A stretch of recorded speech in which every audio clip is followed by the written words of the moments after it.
them to sell to the international market. Copper, transformers, all these things.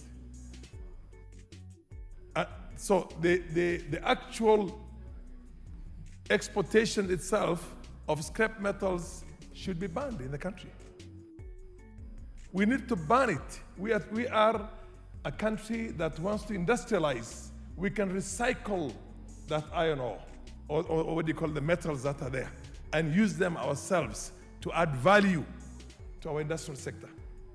So when I hear, and then the penalties have got to be not only for the young boys who go and steal these things to go and take it to a big person at the other end. Usually, handling stolen property should carry more severe penalty than the actual stealing itself. But the people who are actually encouraging this business are people who are businessmen themselves and largely would want to export these things outside the country.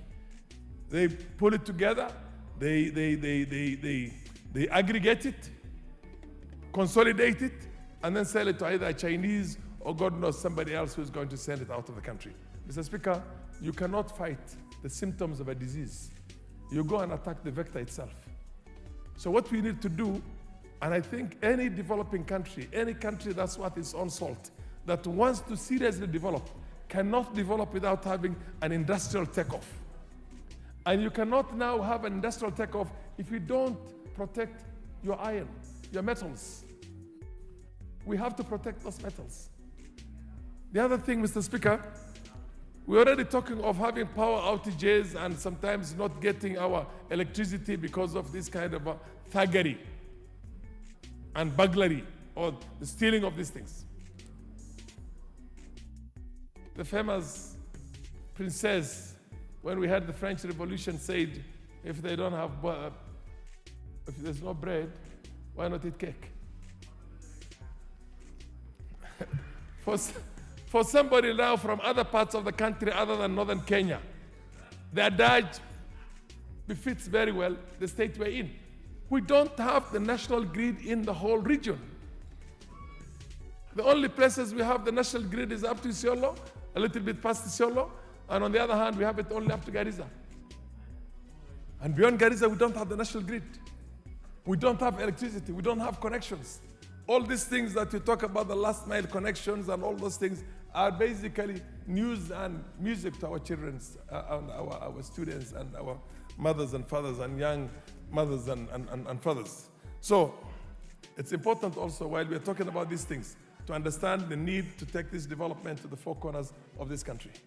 And the only way to take it to the four corners of this country is to disabuse, Mr. Speaker, is to disabuse this very village concept of trying to reduce this country into villagization of politics.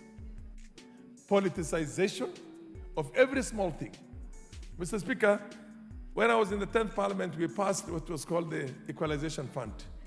The principle and the idea behind the Equalization Fund was that those all the northern frontier districts and the contiguous districts who were a buffer zone for the center, who were left out of development right from the colonial days up to the time when we got independence. And after we got independence, then we had the Essential Paper number 10 to continue that institutional marginalization of those areas.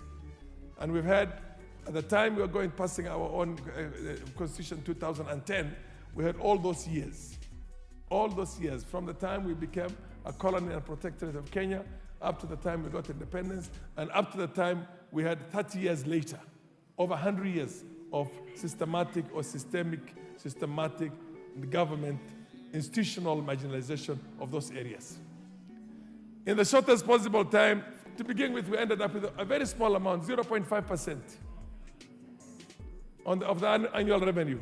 0.5% for all those 14 counties, 16 counties that had, or 14 counties that were essentially under that. Garissa, Wajir, Mandera, Lamu, all the way up to Isiolo, Marsabit, Turkana. I mean, those were the original things, but then these were expanded now to call it the ASAL areas. Areas that did not suffer the way we suffered ourselves over that period of time. So it was watered down. It was going to have very little effect. And then we went further and said that we're going to look for marginalized pockets in the rest of the country. Kenny, you get my point? Even in the major urban centers, we were looking for that. The idea is very simple. It's a way of trying to make sure that this country does not remain a united Kenya republic with one nation and one people called Kenyans. Nobody is going to accept to become a second-class citizen in his own country or a third-class citizen. These are recipes of a period of time for revolutions. For revolutions. So when I see today people talking about 1 mile, 1 vote, 1 man, 1 woman, 1 vote, absolute nonsense. You can't get any more dimwit than to advocate for such petty, base, literally, and frankly, things that you would never want to be associated with as a nationalist. And then somebody like that would want to become a president in this country. You think you're going to become a president and people are going to allow you to come and run the country and you take them like they're your slaves or part of your colony? No, they will revolt against you and there will be a revolution in the country. There were going to be civil wars. It's a recipe for a conflict. And when that happens, there is no guarantee who is going to remain in the country, by the way. In Rwanda, similar things happened. When the ethnicity of every Rwandan had to be put onto their ID cards where they were called Tutsi, Hutu. And the Tutsis were only 15%. They endured marginalization. They endured victimization from the time we got independence from the Belgians until 1994, including pogroms, including trying to wipe them out from the face of the earth and calling them cockroaches. What eventually happened? They fought their way through. They kicked out the oppressors from the country, and that 15% has had the reins of this kind of Rwanda from 1994 until today. If you read the history of Uganda, a country like Uganda, and you see the kind of things that used to be done to the Banyankole, the Bahima, the Bachiga, those people of the West, the Batoro, because the conflict used to be between the Northerners and the center, the Baganda, and what you call the Northerners who are basically Nilotics. Whether it was the Kabaka side or it was Milton Obote, Brigadier General Okero, Tito, and all those ones. But eventually, when they could not endure, somebody from the north comes in, he gives them hell. Somebody from the other side comes in, he gives them hell. Basically, they were the punching bag for everybody. Now, in a sense, the minorities in this country cannot accept to become a punching bag for anybody, regardless of whether you consider yourself a majority or not. Mr. Speaker, can I beg you to just give me a few more minutes, like 5 minutes? You'll have 2. I have 3. No, thank you. I said you'll have 2. Mr. Speaker, and it's precisely in line with that. Let's read history. If you think you can enjoy life, you can have tarmac roads everywhere, you can have water everywhere, and the others are going to live like they're in, the Red Indians of the olden days. You know what I mean? And the Maasais are still going to be all their lives in shukas, and basically, they're there as a tourist attraction, nothing more. And you don't think that they're any more equal to you, then it doesn't work, Mr. Speaker. It creates that kind of a revolution. And the country will go to hell. So we are lucky we have not had a violent conflict or a civil war in this country.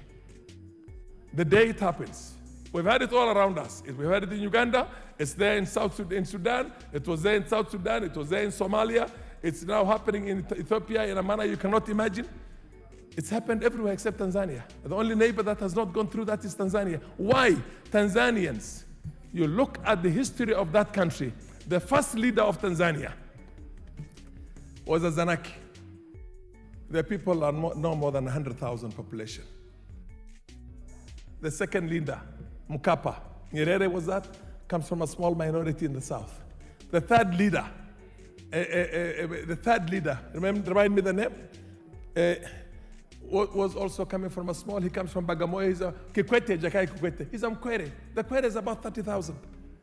Suluhu, as we have right now, you can imagine. Magufuli from small, you can only have a nation. The only guarantee for the future stability and existence of a country called Kenya is that kind of politics. Is that kind of politics. Not the politics in which you say, I'm going to use the impurity of my own, what they call numbers, you get tyranny of numbers to suppress everybody else. 1 minute, Sika, any chance? You're going to need 30 or 1 hour? Okay. Okay, thank you. You can't have that. You can't have that. Because these are men. You know, a man, I am a man. Man is a mankind. I'm not talking, I'm a man, I'm a woman. That's what the African Americans were fighting for when they were going for emancipation way back in the South. They just said, I am a man. If you remember in Selma, Montgomery, and all that. Now, for you to think that any community is any less worth than you, and we all came from colonialism, we came from all that slavery and everything else, we should know better than that. We should know better than that, because a small minority whites colonized us for 70 years and subjugated us. You get my point? They were removed, both by our own efforts and the global effort itself. Let's unite this country by having fairness, equity, equality, more than anything else, equity. Thank you very much, Mr. Speaker. Thank you. Member for Jororok.